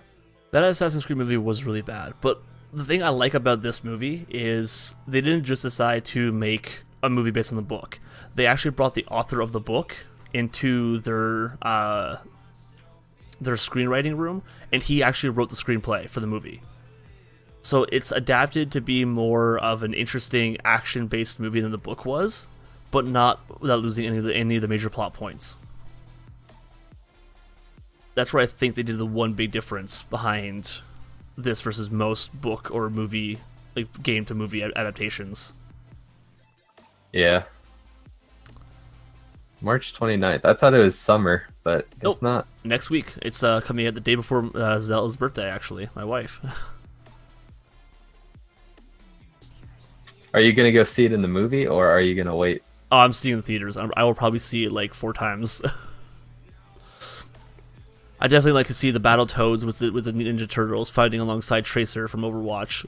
It's just great to see that. Yeah, I'm interested. The movie I'm interested in, I don't know if it's coming out this year, I forget, but the new Jurassic World. I think it is. What do you guys think? Is it? Yes. I can't wait for that. I love Jurassic Park, Jurassic World. Then they're also making the new like time management game, Jurassic Evolution or something. I forget what that is. It's like a city builder game. Oh. I'll have to find I'll find the link and send it to you. It's, oh my gosh, it's so good. Hold on, let me send it to you. Aren't they coming out with the Jurassic Park themed Planet Coaster or something like that? That's what I'm talking. Oh, okay. Planet Coaster. No, I'm talking about a separate standalone game. Was it Planet Coaster or City Skylines that is doing the Jurassic Park? I can't remember. I just know it's one of the building simulation games. Yes, the people that did Planet Coaster are making a new Jurassic World game. I'm trying to find it now. Let's see if I can Google this. Jurassic World Evolution. Yep. Yes, show that trailer. They came out with that trailer, and I was so blown because they had another game like this a couple years ago, and this is the newest one. It's so amazing. Yeah. So you actually, technically, it's like a city builder. You build up your park. You have to try and get people into the park and hatch dinosaurs and create your own dinosaurs, I think. Because I know I've played a little bit of it. My wife's played more of it, but Planet Coaster was actually a really fun sequel to Roller Coaster Tycoon back in the day. I played that a lot when I was a kid. Uh-oh. Do better run. Yeah, so you actually have to protect your park when dinosaurs like break out. And you have to try and protect your visitors. If you don't have good security, you have to protect your visitors and all that. So you can see like they're building a little patrol station here.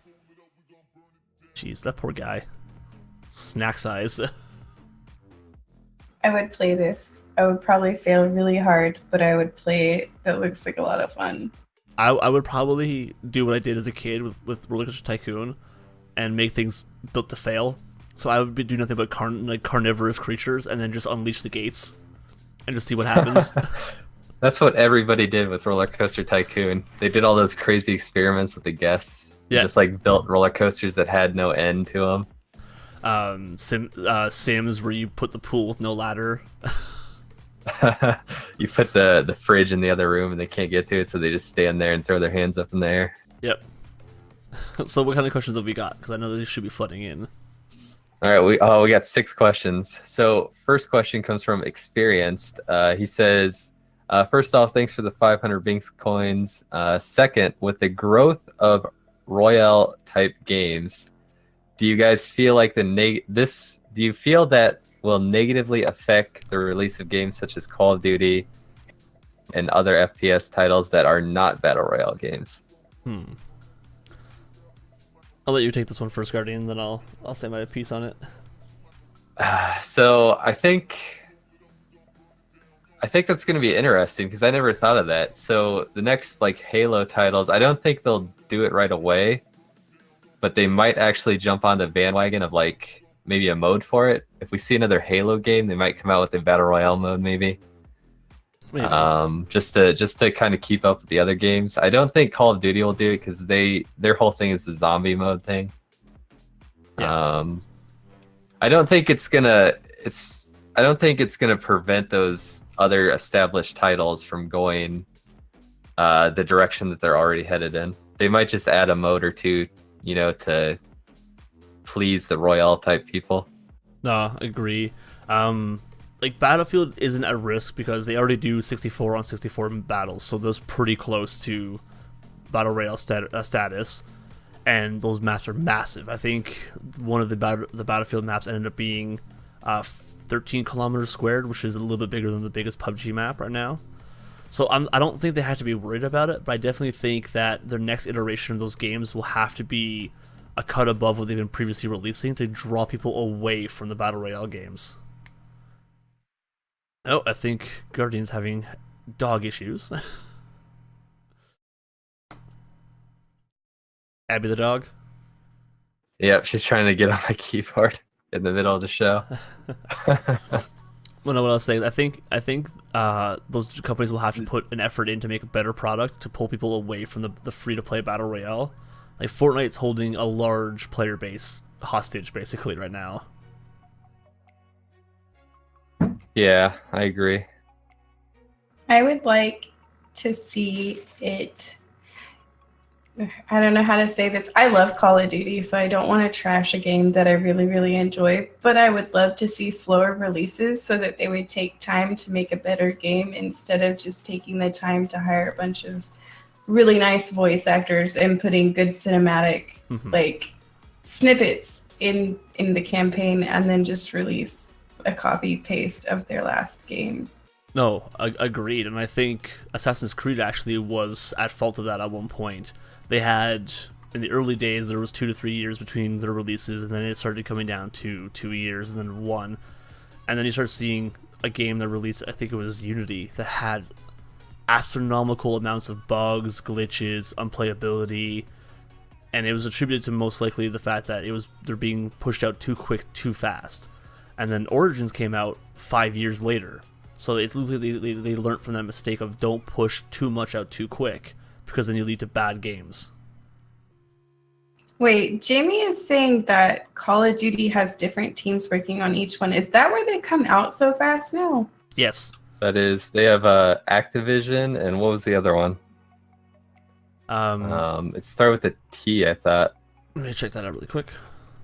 I think Activision is the one that does the Modern Warfare. It was Treyarch, that's it. Yes, Treyarch. And I think Infinity Ward and Treyarch. And Raven Software is the last one. Yes, that's new to me. I haven't heard of that one, but yeah. No, I want to say Advanced Warfare started to really ruin it for me. Then that's when they started getting really, really fast. It was like we had Black Ops 2, and then suddenly we had Ghost, and then we had Advanced Warfare, and they just were coming out really quickly. I mean, I stopped playing when I noticed. I think it was in Modern Warfare 3, I want to say. I played Modern Warfare 2. That was the last one I liked. Picked up Modern Warfare 3. And then I noticed that all of the assets in the game were literally the same as... They literally didn't add anything different. They were just copy and pasted the assets from 2. Yeah. And resold the game. I would like them to release them a little slower, take more time with them. With Black Ops 2, I really enjoyed myself. And then when Ghost came out, they started doing the really big packs of the downloadable maps, like the bot maps. And then nobody was playing on the maps I really liked that came out with release anymore. And I'd like them to stop doing that, where you're just, well, we can play Strike Zone 24/7 because that's the only map anybody has anymore. Yeah. I didn't really like that happening to the game. That's why I stopped playing Battlefield, because it's like I don't want to buy another $80, as Canadian prices are inflated because of the conversion rate.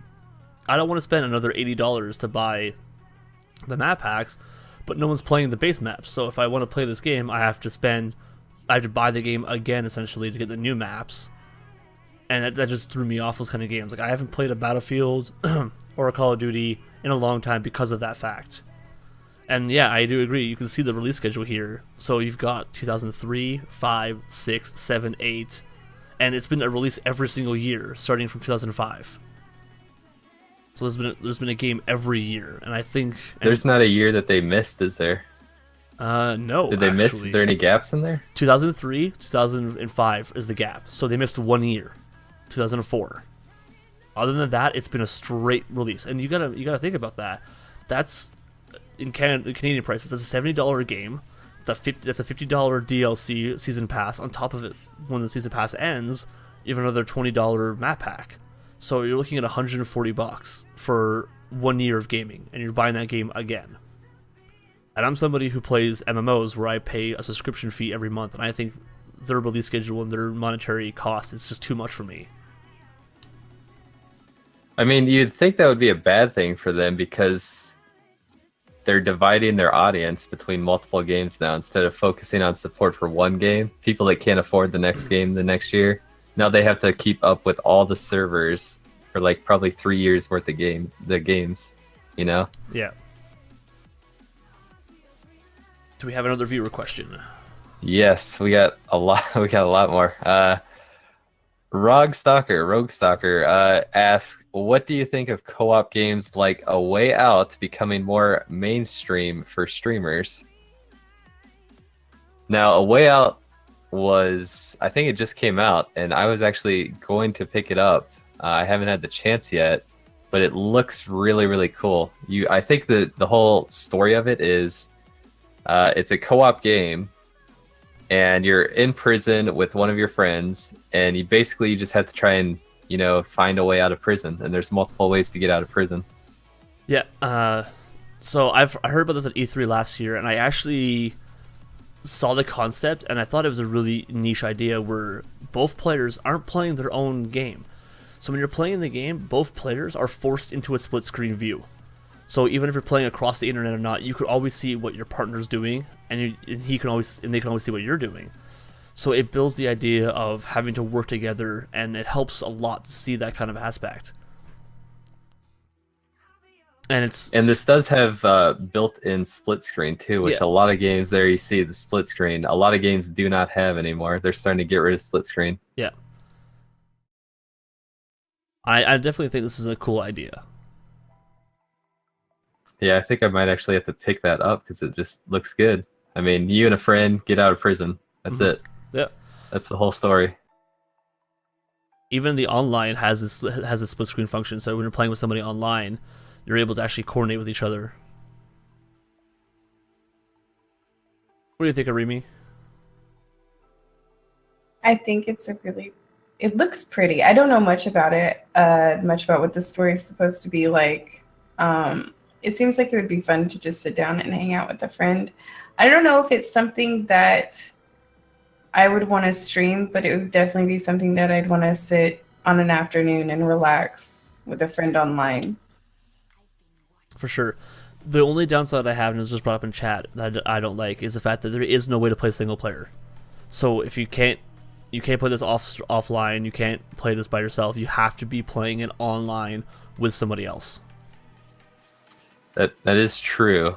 Now I would think that they would just add like a bot for that, an AI that would take the second player for you, but I guess that wouldn't really work out. Yeah. I think the reason for that being is the fact that there's all these different choices that have to happen during the game, so each player has to make decisive choices, and that impacts how the game plays. So having a bot would make that hard because the bot wouldn't know what choice would be the right choice to how your plan's going. I think it would be very hard to code a bot for this, for sure. But as a whole, I do definitely think co-op games are definitely easier to stream, because that way you could do it with another streamer, and both people can see, so viewers can choose their aspect or their point of view they want to watch, but they're still getting the full experience. Yeah, and it looks like Stalker actually says he had a good time playing with it, so Might be a game we all look into maybe, or Eventually. definitely a game definitely worth looking at getting. I haven't heard anything bad about it. The sad part is I haven't heard anything about it since E3 last year, so that's not always the greatest thing. Yeah, true. All right. We'll take Next question. Yep. Let's see. This one comes from Varkas.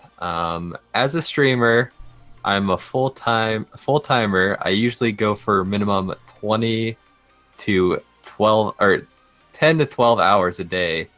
What do you think about full-timing on streaming in general, not just Twitch platform? What are your thoughts?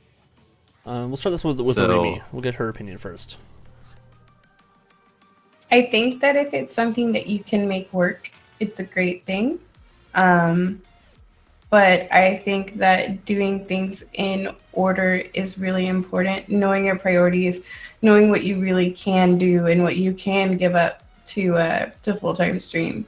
I saw like a huge wave when affiliate ship became a thing and we got our sub buttons, that people assumed that now it was time to quit their jobs and stream full-time because having a sub button was going to make that a doable thing. And it's not that way. Your community doesn't grow overnight because you have a sub button. Mm-hmm. You don't suddenly making, all of this money and you can just quit your job. That's not how that goes. But if you can figure out a way to make sure you can pay your bills and stream full time and work towards maybe making it something that can be your full-time career, I think it's a fantastic thing. No, I definitely agree. I've seen, so what brought me to Twitch a long time ago was I used to follow somebody who did YouTube content, and that was his side job. Basically, he would do game review.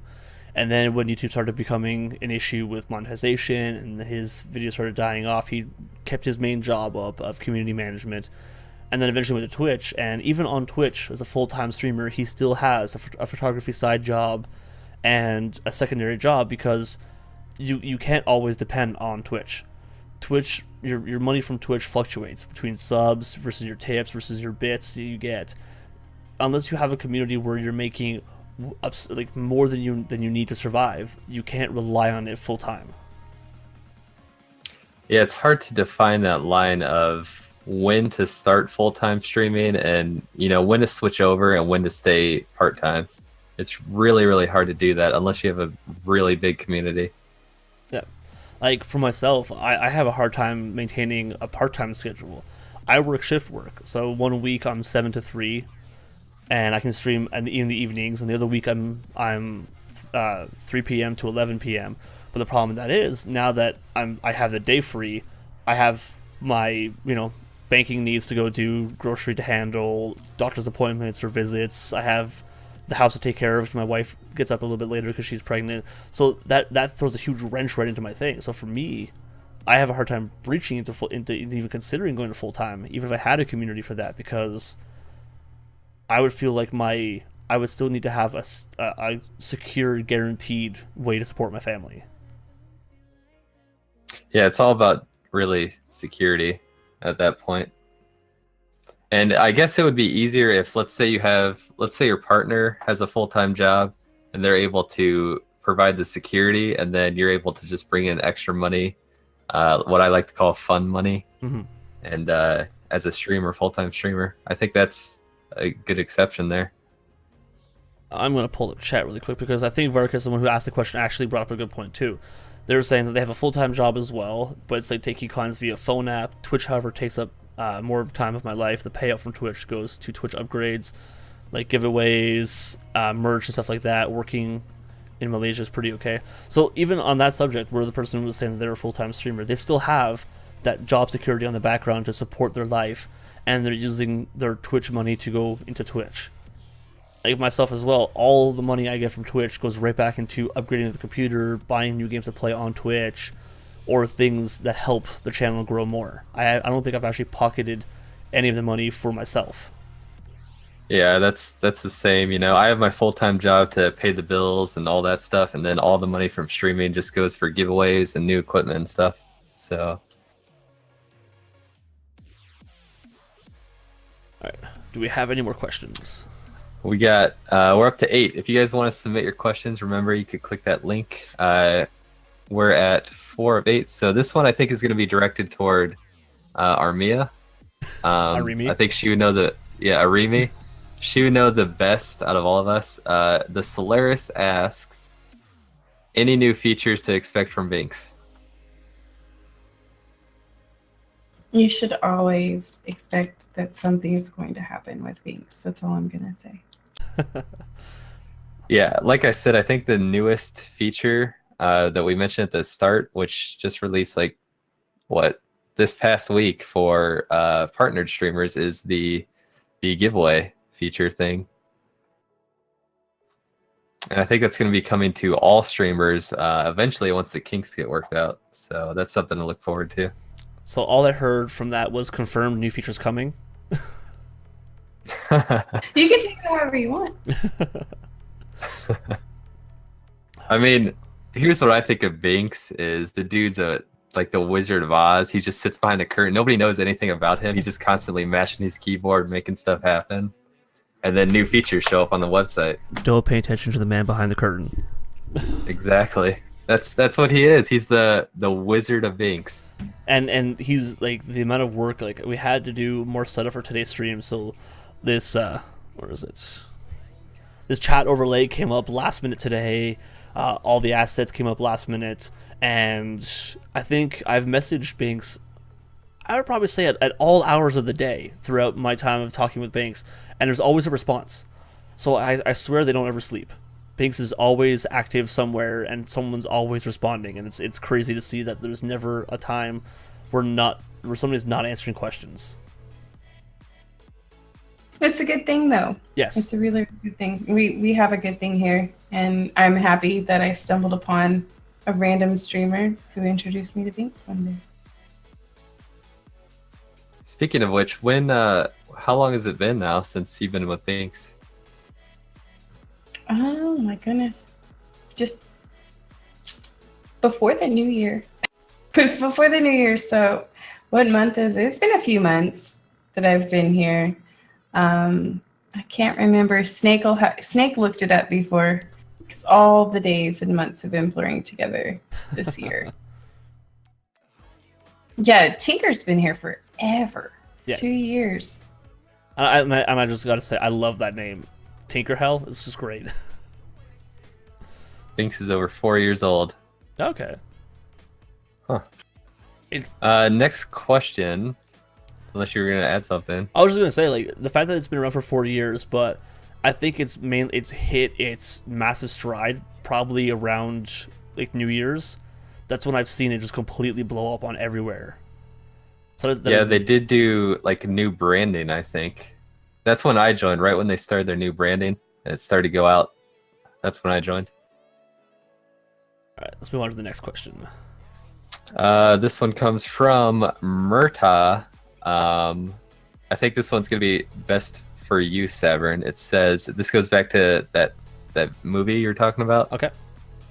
Wouldn't reading this book sort of ruin the movie? I personally have read it and feel like it's going to ruin the book. Okay, so this goes back to turning something like a video game or a book into a movie is going to ruin it. So it all depends on how the transition is handled properly. So for Ready Player One, the reason why I think it won't ruin it is because the book is more focused on... I won't reveal too much about the thing. So what ends up happening is it's set in a situation where it's in the future, population growth has increased, people are living in literally RV stacks, we've stopped expanding, and the entire world is moved onto this VR program called Oasis. Basically, people's, like your job, Guardian, as a coder, you would sit at your home computer, you'd put on your VR set, and you would appear in a VR office, and you would do your job there. That's how crazy the VR world has gone into Ready Player One. So what ends up happening is the creator of Oasis, the richest man alive, passes away. And he's always been a fan of Easter eggs. So he places an Easter egg somewhere in Oasis that if you can find it, you own... his entire fortune is given to you. So that's $600 billion plus full rights to Oasis. In the books, it's more of like a thinker's puzzle. So people are sitting around rooms dissecting trivia questions and puzzles to figure out where the next clue is going to be. From what I've seen, the movie is more an action based, so it's more physical challenges, skill based things, and they don't branch into Oasis as much as possible into the Oasis backstory. So I think it's not going to ruin anything. It's going to keep the same main story, but on a different arc. That's how I feel like movies should be doing it. You keep the main plot points, but you have to make it adapt properly for movies. Like, so is it? You wouldn't go like word for word from the book. Oh no. Would you like do a spin-off of it, or like word for word to a movie? I think they have to make it adapt well to movie. So let's take Lord of the Rings for an example. That has been coined as 3 hours of people walking. Because in the books, there's a lot of scenery descriptions, there's a lot of environment, and very little things happening. So when they adapted it almost directly to the movie, it became a very boring movie. Bad talking, my most favorite movie of all time. I see how it is. Hey, I'm not saying they're bad movies, I'm just saying that there's a lot of walking. I'm gonna go cry now. I'm gonna go after the stream and watch all the Blu-rays of The Hobbit, Lord of the Rings, and you guys won't hear from me for the next few days. The director's cut too, Just where they're all because of like that. 6 hours long. Yep. Oh jeez. Yep. I'm gonna watch them all back to back. See you in a week. See you guys on the next Partner Podcast. Oh. I think we got a couple questions. We got time for a couple more questions. Yep. Let's keep on rolling. Remember, if you guys have questions, head on over to that form and submit your questions there. This one comes from, not sure how to pronounce the name. I'm just gonna say Reg, or Regnar. This says, how do you feel? This could be a little controversial here. Uh-oh. How do you feel about controlling guns in games for a real-world gun control situation? So you mean like... So all the talk about gun control, how do you think that's going to affect video games that have guns in them? Oh, this is good. So I don't know what your nationality, Arimi, is. Are you American or... I'm an American, and I will refrain from answering the question. I don't think that it's a topic that I should discuss. I think the easiest way to explain it is there hasn't been any scientific facts that prove that video game violence leads directly to real world violence. So I think punishing the video game industry for things happening in the real world isn't fair. I think if they do that, they would have to punish stuff like movies, all the movies that have guns. Exactly. That's what I think as well. People get mad would obviously tank both the gaming and the movie industry. Exactly. Like if you even look at TV, where you see shows like CSI, where you see dead bodies on TV, no one bats an eyelash at that. You show a dead body in a video game, oh lord, it's horrible. Yeah, but at the same time, I get the reason for it. Mm-hmm. I don't think they're gonna penalize video games at all because of the gun control. But at the same time, video games that don't have guns are perfectly fine. You know, like what's the farming one that came out? Stardew Valley. Mm-hmm. Doesn't have guns, still very fun to play, even though it doesn't have guns. Guardian is not Canadian.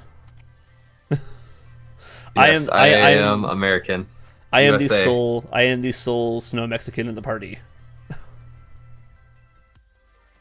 All right. I think we shall move on from a very controversial topic. Yep. Let's go to the next question here. This is from Not Moo. Why is Mimi so lovely?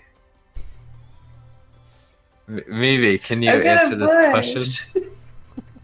I don't know. My mom, good genes. Thank you, Moo. I think it's the purple hair. Twitch likes you because of your purple hair. All right. This is the last question that we have, unless people start submitting more. This one comes from Zell, actually, which would be Saverin's wife. Yes, Zell plays. This says just mention Kingdom Hearts 3 and watch Saverin fall apart. No, so not Kingdom fair. Hearts 3 is that coming out this year? I don't keep up with the Kingdom Hearts series. I don't know. Your guess is as good as mine. So the point behind this is Zell and I actually got together because of like Kingdom Hearts a long time ago. I would go over to her and help her out with her original Kingdom Hearts 1 or 2 gameplay, and I was good at it. And then I heard rumors. Oh man, I don't even know when the PS4 released. I think like 5-6 years ago now. I heard rumors that Kingdom Hearts 3 was in development. It was going to be coming out. So I bought a PS4 just for Kingdom Hearts 3. It has been 6 years, and we don't have a release date yet. They keep teasing me. You're going to be buying a PS5 before then. No, I'm done. I'm done with the consoles. Because I know that it's like Half-Life 3. I will never see it. And yes, Atrium, I've heard recently that apparently some people have called Canadians snow Mexicans. I actually embrace that conversation because we do get a lot of snow here. Don't get me started on Half-Life 3. Here's what I think Valve is doing with that. They've lined up all of the games to 2 at this point. Now they're going to come out with like a big orange box 2 that has new versions of every single game. Guess what? Valve last week, Gabe Newell himself was quoted saying that they are going to start production on games again.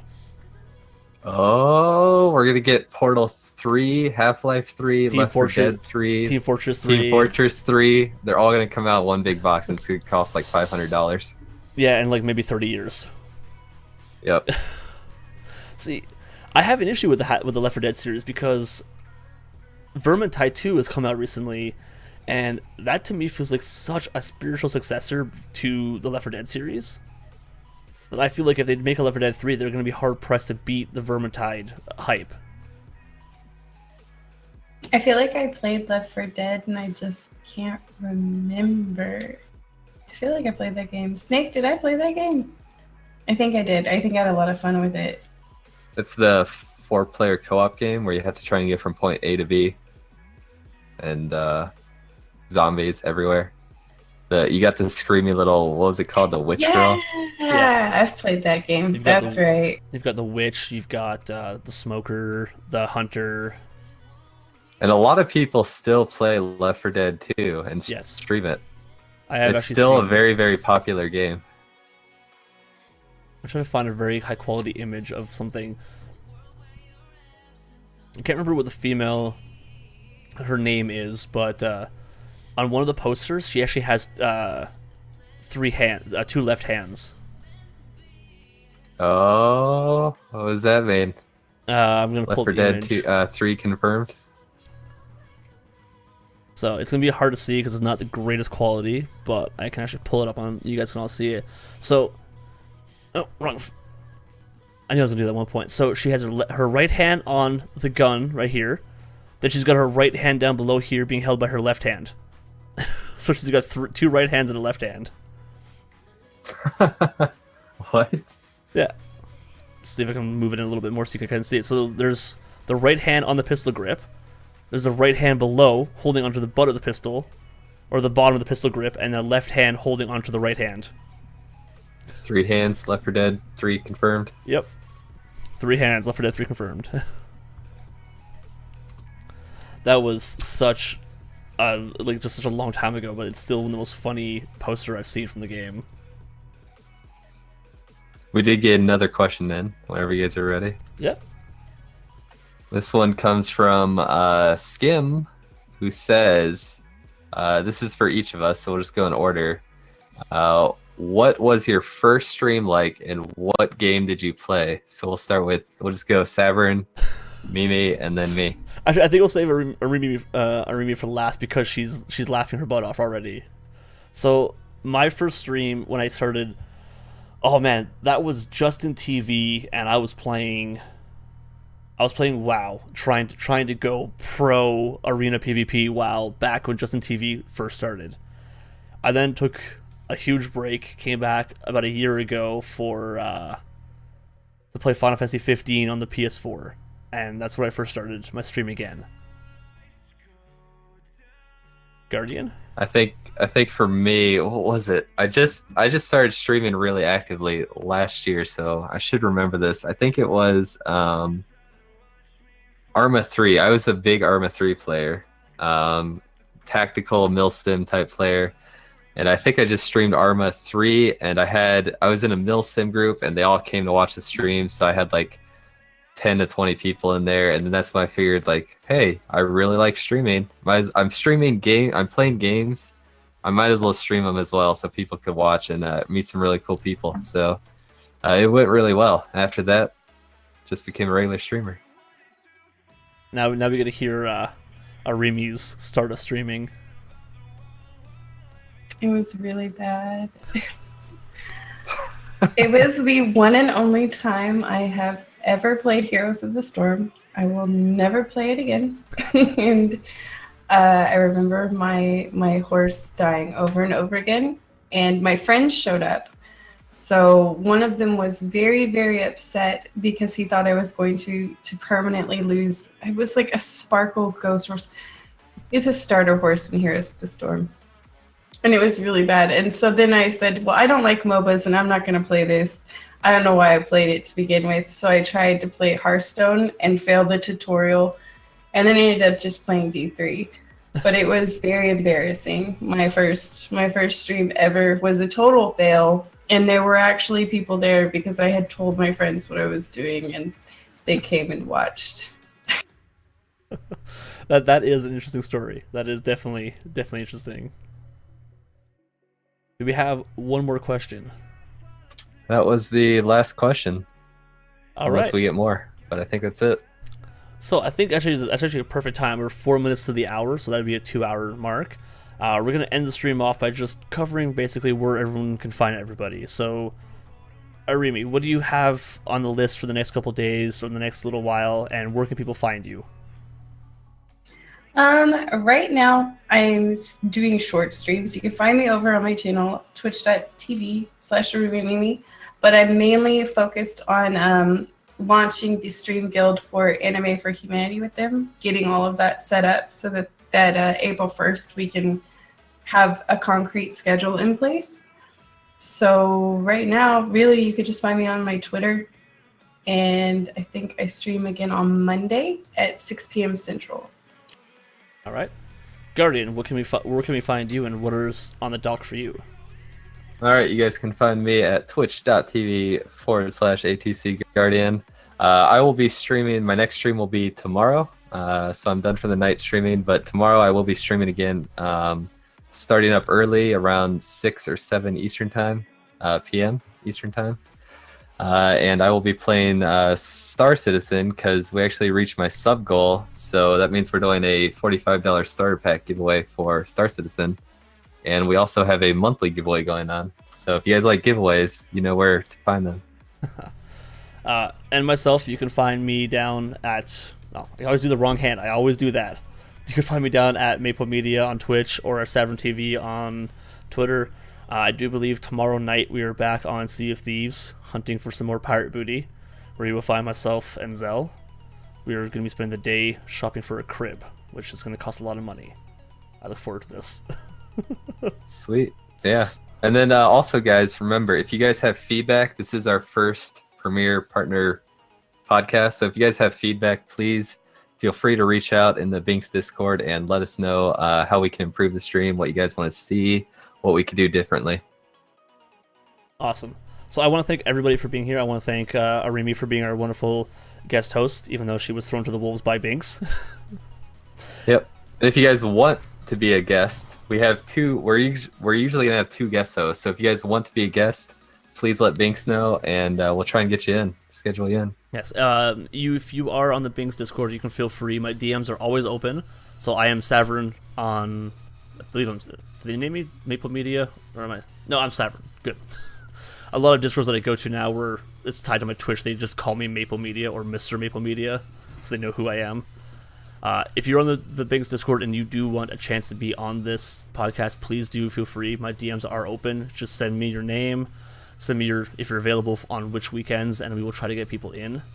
I do want to thank everybody in chat for being here, and definitely want to thank Binx for sponsoring us. They have actually basically given us a program that allowed us to have this footage working properly for everybody tonight. Yep.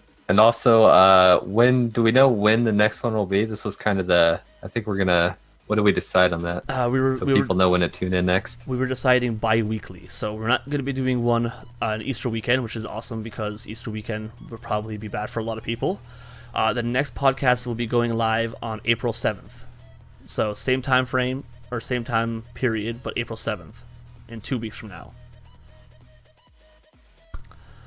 And sadly, I don't actually have a endings page, so we're gonna go on the intermission page because I forgot to get that set up. I knew something was gonna go wrong tonight. I forgot one asset. So I definitely want to thank everybody for being here. ArimiMimi for being a wonderful guest host, Guardian for being an awesome co-host, and Binx for helping us do all of this tonight. I will see you guys in 2 weeks.